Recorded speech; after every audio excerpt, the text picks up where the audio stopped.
Bonjour à toutes et à tous, j'espère que vous avez la forme. Je vous retrouve aujourd'hui dans un nouveau décor et avec une nouvelle personne. Ça fait combien de temps que tu as terminé notre formation déjà? Je ne l'ai même pas calculé avant de faire l'interview. Ça fait combien de temps? Eh bien, bonjour Julie. Alors, moi, j'ai attaqué sur la formation en fait en janvier. Donc, Ouais, c'est ça. j'ai fini sur mars-avril, quoi, en gros. C'est ça. Donc, ça fait à peu près 6 mois, grosso modo, un petit peu plus que 6 mois. Bon, comment ça va déjà? Eh bien, écoute, ça va au top. Franchement, Bon. je suis ravie. Un peu fatiguée, j'avoue, parce que je bosse beaucoup. Mais je me dis qu'on en est un peu tous là. Donc, écoute, non, non, ça Ouais. va super. Est-ce que tu pourrais nous rappeler un peu le contexte dans lequel tu as voulu faire cette formation, ce que tu faisais avant, et aujourd'hui le contexte un peu particulier, puisque tu es salarié, tu as deux jobs en fait finalement, tu as le côté salariat et tu as le côté closing. Est-ce que tu pourrais nous rappeler un petit peu tout ça, s'il te plaît? Yes, bien sûr. Donc, pourquoi j'ai commencé le closing? En fait, l'année dernière, j'ai déménagé en République tchèque avec mon conjoint. Donc, auparavant, en fait, j'étais manager dans un magasin de prêt-à-porter. J'ai fait ça pendant plus de 15 ans. Et quand j'ai déménagé donc en République tchèque, je ne parlais pas tchèque. Je ne le parle toujours pas d'ailleurs, j'avoue. Et donc, j'essayais en fait de trouver un métier qui me corresponde et que je puisse faire de la maison. Voilà, puisque ça, c'était vraiment la bête noire en fait, comment pouvoir travailler dans un pays étranger quand tu ne parles pas la langue. Et donc, je suis tombée sur le closing vraiment par hasard en faisant des recherches sur Internet, tout bêtement. Et finalement, je me suis complètement reconnue à travers ce métier. Et donc, comme tout le monde, j'ai réservé mon petit appel avec toi. Mhm. Voilà. À Et, l'époque, c'était encore avec moi. À l'époque, ah oui, oui, oui, à à l'époque, voilà. l'époque, ça a changé depuis, mais c'était encore avec moi. Ouais, c'est vrai, c'est vrai, c'est vrai. Ouais. Donc, c'est toi que j'avais eu effectivement en direct. Et je me rappelle t'avoir dit, mais en fait, le closing, je vais faire ce que tu es en train de me faire là. Ça avait été C'est ma vrai. réflexion pour être sûre de C'est bien vrai. comprendre à quoi ça correspondait. Et Ouais. finalement, à travers cet appel, quand j'ai vu ce que tu faisais, je me suis dit, bah, c'est exactement ce que je veux faire. Et c'est comme ça que je me suis lancée avec toi. Alors, sauf que tu as eu une petite particularité, c'est que tu as retrouvé un boulot salarié donc en République tchèque pendant ta formation. Donc, c'est vrai que tu es passé d'une projection, je vais faire du closing full-time, à finalement, ben, je vais caser le closing avec le salariat. En gros, c'est un peu ça, hein. Oui, c'est exactement ça, puisque j'avais aussi, moi, commencé à chercher vraiment un emploi, en tout cas en République tchèque. J'avais pas beaucoup d'espoir et il s'est avéré que j'ai été recrutée en fait juste avant Noël pour commencer le 4 janvier et la formation commençait le 5 janvier. Donc, je me suis vraiment en fait lancée dans les deux en même temps et je me suis dit, bah, advienne que pourra, on verra, sachant que j'avais un emploi en fait ici qui me donnait entre 2 et 3 jours de disponible sur la semaine. Donc, ça me permettait complètement de cumuler avec le closing et c'est pour ça que j'ai conservé et que j'ai toujours les deux aujourd'hui. Voilà. Hmm. Donc, à quoi elle ressemble une semaine type chez toi? Moi, ce que je voudrais savoir, c'est combien d'heures par semaine tu fais du closing pour que les gens vraiment comprennent un petit peu tout à l'heure quand tu vas nous annoncer les revenus que tu fais. Combien d'heures par semaine tu fais du closing? Alors, en gros, sur une semaine, j'ai vraiment 2 journées pleines où je fais du closing. Et quand je dis 2 journées pleines, c'est vraiment 9h, 9 19h, heures? 19h30. D'accord. On va dire ça comme ça. Et après, je peux octroyer aussi 1 ou 2 heures sur d'autres matinées, en fait. Donc, D'accord. globalement, c'est ça. Et après, la deuxième semaine, alors attends, il y a une semaine, c'est ça, parce que j'ai trois. Ouais, il y a une semaine où je fais 2 jours pleins de closing, une semaine où je fais 3 jours pleins de closing. D'accord. Plus quelques heures que j'arrive, on va dire, à grappiller sur des matinées pour faire soit de l'admin, soit du suivi, soit voilà, des petites tâches comme ça où je ne prends pas forcément vraiment d'appels planifiés dans mon agenda, mais où je Hmm. peux me permettre effectivement d'être plutôt électron libre sur le closing à ce moment-là. D'accord. Et la particularité, c'est aussi que du coup, tu avais trouvé cette opportunité. Donc, tu bosses toujours avec la même équipe, puisque du coup, tu bosses avec un infopreneur, mais finalement, tu bosses plus avec l'équipe sales manager, entre guillemets, qu'avec l'infopreneur en lui-même. Et ça, tu l'avais trouvé à l'issue de ta formation. Et tu bosses toujours avec ces personnes-là, hein, c'est ça? Ouais, exactement. Alors peut-être contrairement à pas mal de closers où on dit que le premier infopreneur C'est n'est pas vraiment le toujours bon, ouais. C'est ouais. l'exception. Tu fais partie des Et moi, exceptions. j'aime bien déjouer les statistiques. Donc, effectivement, toujours avec le même infopreneur que j'avais trouvé grâce à toi. Il faut aussi le préciser parce que c'est important de savoir comment ça fonctionne quand on intègre la formation. Et c'est vrai que tu boostes pas mal les offres, en tout cas, et les possibilités qu'on a de trouver un infopreneur.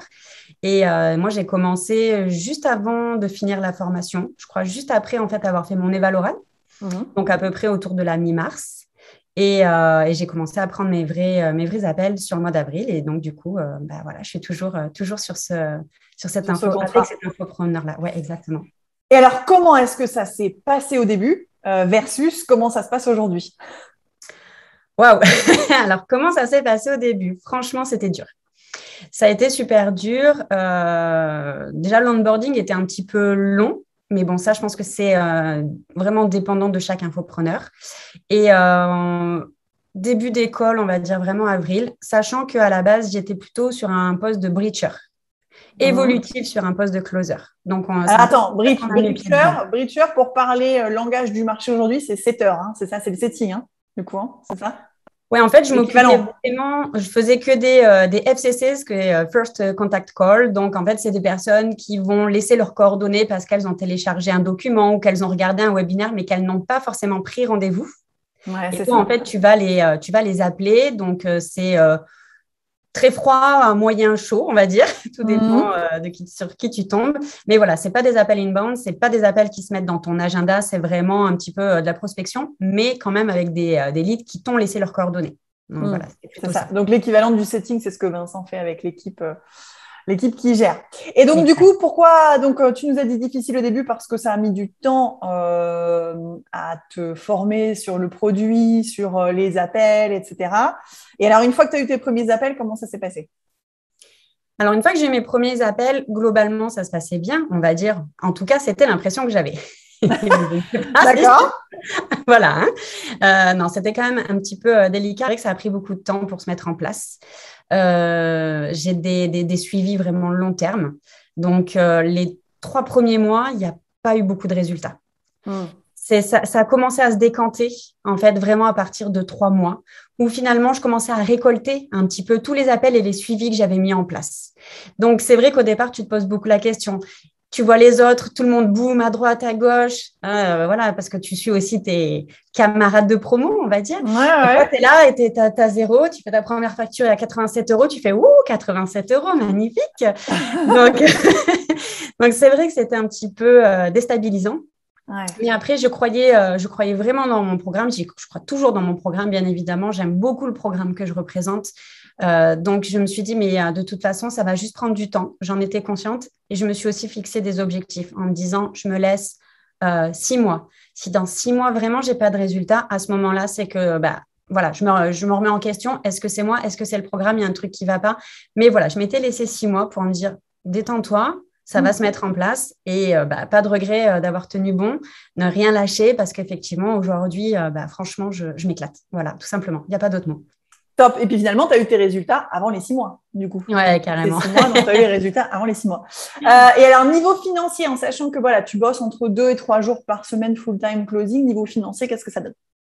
Alors, niveau financier, là, j'arrive à tourner aux alentours de 2000 euros par mois. Alors, brut, j'entends, parce qu'après, il y a tout ce qui est charges, etc.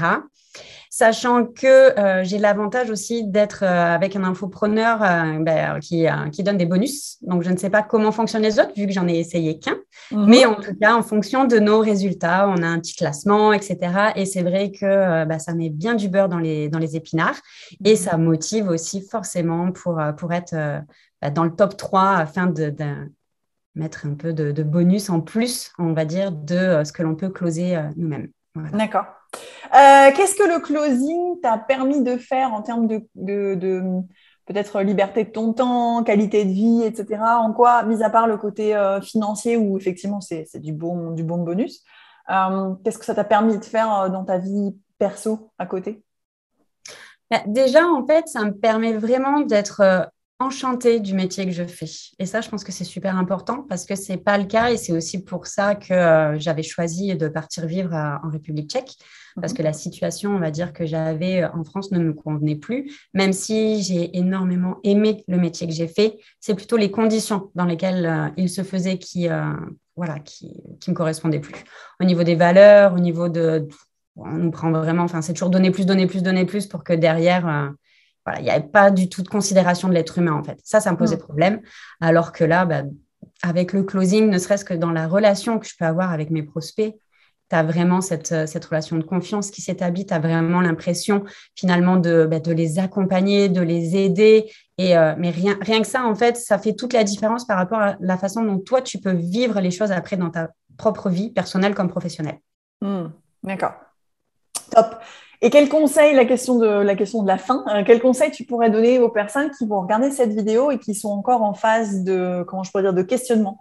Est-ce que je me lance? Est-ce que je me lance pas? Est-ce que j'ai envie d'être entrepreneur ou est-ce que finalement j'aurais envie de rester salarié? Quel conseil tu pourrais leur donner pour les aider dans leur prise de décision? Je dirais qu'il faut vraiment être conscient que voilà, c'est un métier, c'est un vrai métier, c'est une vraie formation. Tu évolues tous les jours, tu en apprends tous les jours. Tu ne seras pas le top closer au bout d'un mois, c'est pas vrai. Enfin, en tout cas, je pense pas, parce que moi, je vois l'évolution et l'expérience que j'ai pu obtenir en fait à travers vraiment les appels, les suivis, les réécoutes d'appels. Donc ouais, c'est du boulot. Ça va pas se construire en un jour. Par contre, si vous avez cette vocation, si c'est vraiment cette relation que vous avez envie de développer, foncez. Mais soyez conscient que ça reste un vrai travail et que derrière, va aussi falloir en assumer les conséquences. On reste entrepreneur, ça veut dire qu'on gère son planning, ça veut dire que les revenus, ça peut être oui, non. De 87 € à 2000 €. Voilà, exactement. Et que voilà, faut être conscient de ça. Mais en tout cas, voilà, si vous avez un doute, mais foncez quand même parce que franchement, c'est top. Et donnez-vous les moyens d'y arriver, surtout, parce que finalement, ça dépend de nous. Et je pense que tu es un hyper bon exemple de quelqu'un qui, voilà, pour les avantages du salariat, tu restes salarié, parce qu'effectivement, on le disait avant de faire l'interview, c'est plus facile pour faire des crédits, c'est plus facile pour s'installer au niveau administratif, ça fait moins peur, effectivement, donc tu as ce côté salariat, mais tu as aussi le côté closing à côté, et les deux combinés, mis à part la gestion du temps qui est relativement compliquée, finalement, les deux fonctionnent bien. Imbriqués l'un dans l'autre. Donc, si vous regardez cette vidéo et que vous n'avez pas forcément envie de quitter votre job salarié dans un premier temps, mais que vous avez quand même du temps pour faire du closing, hein, pas 1 heure par jour, mais plus, c'est possible aussi d'imbriquer les deux. Ça reste aussi avec les avantages et les inconvénients d'être entrepreneur de l'autre côté. Mais les deux s'imbriquent, c'est tout à fait possible et tu en es un exemple typique. Donc, merci d'avoir pris le temps de faire cette interview avec nous. Ça m'a fait plaisir et du bien d'avoir des nouvelles positives de toi. D'autres closers qu'on a formés qui sont dans l'équipe avec toi et qui ça se passe bien aussi. Donc, pour toutes les personnes qui ont regardé cette vidéo, si vous voulez plus d'infos, ce sera juste en dessous. Et Aurélie, je te dis à bientôt. Yes, merci à toi, Julie. Bon courage, ma belle, et puis félicitations. Merci. À bientôt. Salut.